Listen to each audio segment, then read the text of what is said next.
And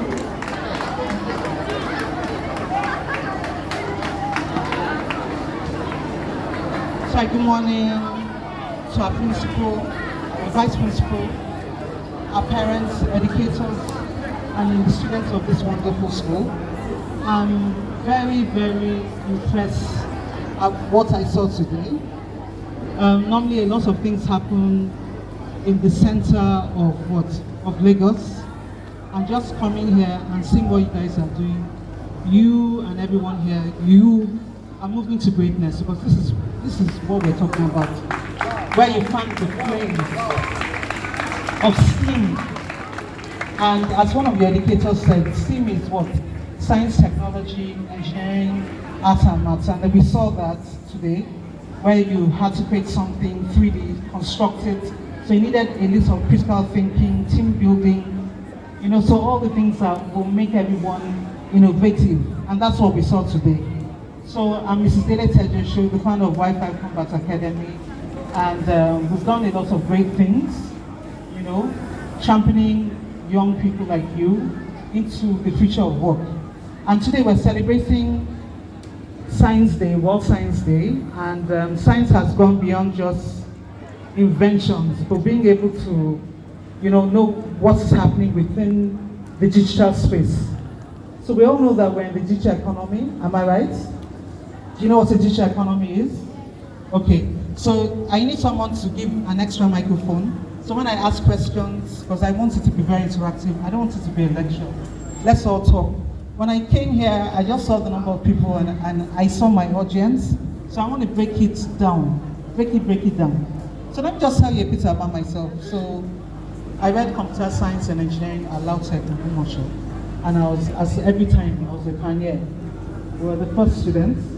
And it was very, very difficult. It was a very difficult experience for me, because we didn't have mentors like how everyone here is having people to guide them. And during the time of me studying in the 90s, there was an era that was coming out. And that's what we call the third industrial revolution. And the third industrial revolution was birthing new things that has brought us to the fourth and the fifth industrial revolution. So an industrial revolution talks about a trend, do you understand what I'm saying, in technology that just came out. So the first industrial revolution happened in the 90s, 1900, where we had the steam engine, and the steam engines, the UK, they have a lot of engines, and it started with the steam engine. And then we now looked at the revolution of factories.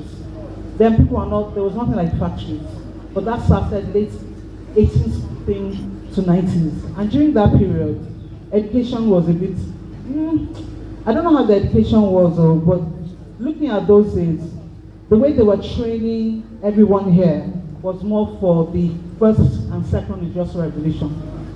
You always need to know what's happening in the past to be able to move in the future.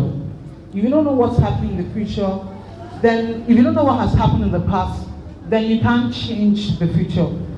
I have a fantastic PowerPoint presentation, but I'm just going to say it from my heart. So I'm not going to start looking for, I need to read this. If we had a projector, it would have been easy for me to be able to project. So I'm going to talk from my heart. So as I was telling you, during the time there was a second industrial revolution, and during my time I met the third industrial revolution, and that was the time when they were trying to build an operating system. The guys that sat down and rebuilt the laptop, a big kudos to you, that was fantastic. So during my time, that was happening.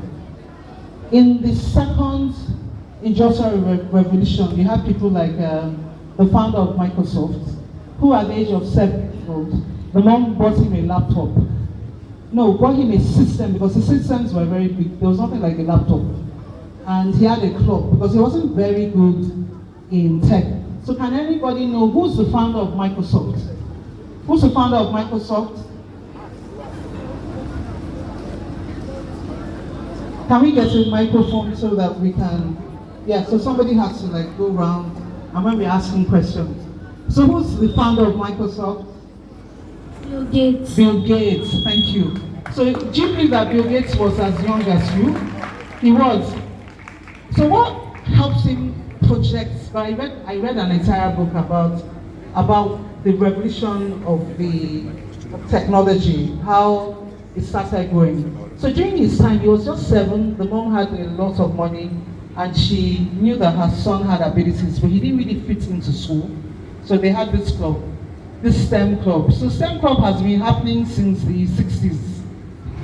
Do you know what I'm saying? So it's not something that is new, but then it was very small, and then we now jump into 2023. You can see that the whole thing is scaling. I'm so proud of Nigeria because Nigeria is ahead from other countries. No matter how you put STEM inside a box, it's going to explode. I saw the kids that you had. I know the lady that brought it in, and I'm going to send her pictures that you're doing a fantastic work because we need more women in STEM to be able to do this, you know. So kudos to her. I can't remember her name, but she was one that brought that kit that you guys are doing. And for me to be able to see it here, it just shows that STEM is not in a box. We're definitely going to break the barriers. And then one thing that I liked was there were women, girls. There's a lot of opportunities for women in tech, girls in tech. Later I'm going to tell you about competitions that you can participate. We have the Tech Innovation. I'll talk about that. So let me go back to Bill Gates. So Bill Gates started a club with other young people, and it ignited him to understand what processors were, operating systems. During that time, everything was so big. But they, in their organization, they were able to. They had a belief. Then IBM in the 60s, they were the leader. Do you know what I'm saying? So one thing you need to learn from this lesson that even if you're a leader, you can go down if you don't change with the times. So IBM was like, I'm the big boy here. And then all of a sudden, they lost the market. So we have Microsoft, Bill Gates with his team. Remember, collaboration here, where teams were working together. And he had a vision, and he said that every home will have what? A desktop. And he created that. He broke the market, he disrupted the market. He was able to build the operating system, the Microsoft operating system. When I was in school, it was called a DOS? I can remember. And then I can remember in the classroom now, when we had like proper, what do they call it? When we had our practical classes, we'll now go to the computer, we're like scared, and we'll look at it, okay, what do we do? And then it looks so abstract, you know? But then things were happening, and because of what he did, it revolutionized and birthed the digital economy. So he's one of the fathers for what? For technology. Do you know what I'm saying? I can't remember the internet. I don't know who the forefathers are, but I'll tell you that in my school, we had very brilliant people. I want to tell you that your background doesn't stop you from going anywhere. What will stop you is not pushing yourself. Are you listening to me? Even when they were competing, you notice that they pushed themselves. So don't allow situations to deter you. Pick up your friends. This is not the time to know about the latest music. Those guys are making money. Davido, I respect them. Burna Boy, I respect those guys. They've changed the market. When you go to the UK, you are proud to stand up like a Nigerian because those guys changed the scene of Nigeria. And technology will definitely change who we are. Our voices are being heard around the world. So let me go back. So we had guys in my school who were from poor homes.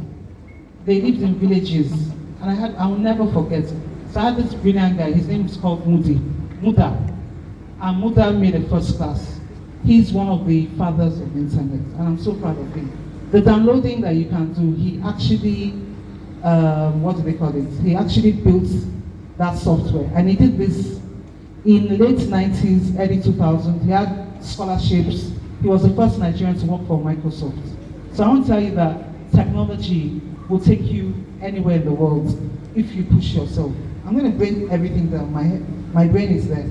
So now, as I said, during my time, technology was going very, very fast. And we had what was called the dot-com era, where traditional or mortar companies were trying to go on the internet. But some of them failed. Why? Because the technology had not yet grown.